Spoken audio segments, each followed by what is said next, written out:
দিতেছি একদম জিদ করবা না। আজকে আমি কাজে যাবো, তুমি আমার বাধা দিবা না। কও তুমি যতদিন সুস্থ না হইবা ততদিন আমি কাজ করবো।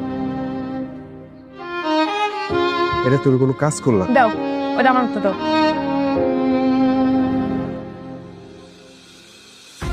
তুমি যাও ঘরে যা শুয়ে থাকো, আর এই ঝাড়ুটা নিয়ে ঘরে কোনায় রেখে দাও। যাও। কইলাম সাবধানে যাইও।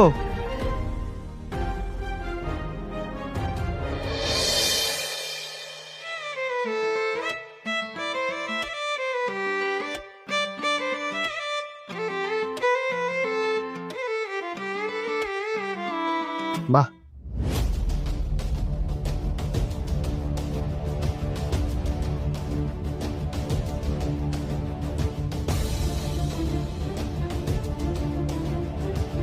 দেশ দেখা যায় অনেক উন্নত হয়েছে। মেয়ে মানুষ এখন মুচরি কাজ করে, এত সুন্দর মেয়ে মানুষ।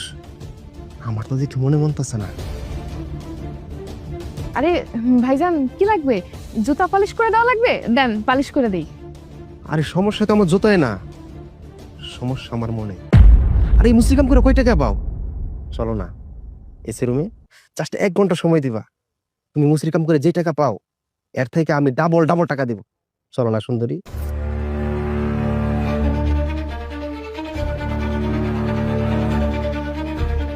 দেখেন ভাই, আপনার যদি জুতার কোনো কাজ থাকে আপনি আমাকে বলতে পারেন। আমরা গরিব হতে পারি কিন্তু লোভী না। কষ্ট করে দিন আনি দিন খাই। এইসব উল্টাপাল্টা প্রস্তাব আমার দিয়েন না। আপনি প্লিজ এখান থেকে চলে যান। বুঝছি, তুমি মুসরি কাম করে খাইবা। ল জুতা রেখালি করে দে।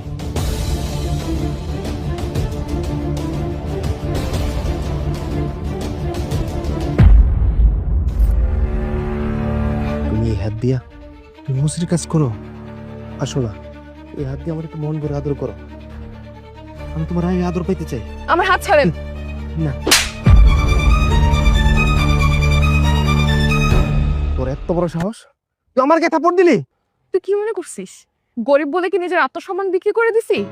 এতটাও খারাপ দিন এখনো পর্যন্ত আসে নাই যে টাকার জন্য নিজের আত্মসম্মান বিক্রি করে দিব। আমার আমার স্বামী খুব খুব কষ্ট করে সংসারটা চালায়। আমার স্বামী অসুস্থ বলে আজকে আমি কাজটা করতেছি। আমার স্বামী যদি সুস্থ থাকতো আমাকে কখনো রাস্তায় এই কাজ করতে দিত না। আর তোদের মতো জানোয়ারদের এইসব নোংরা কথাবার্তা আমার টলারেট করতে হতো না। ভালো তো ইংলিশ পড়াস দেখা যায়। মনে এই রুমে ইংলিশ বাড়াবার কাছে যাস না? ওই জায়গায় যায় এখন ইংলিশ শিখাইছস, আমার কাছে তো আবি না। মুখ সামলে কথা বল। আসলে হয়েছে কি জানিস, তোদের মতো এরকম জানোয়ারদের এইসব নোংরামের কারণে না আমাদের সমাজের আজকে এই অবনতি।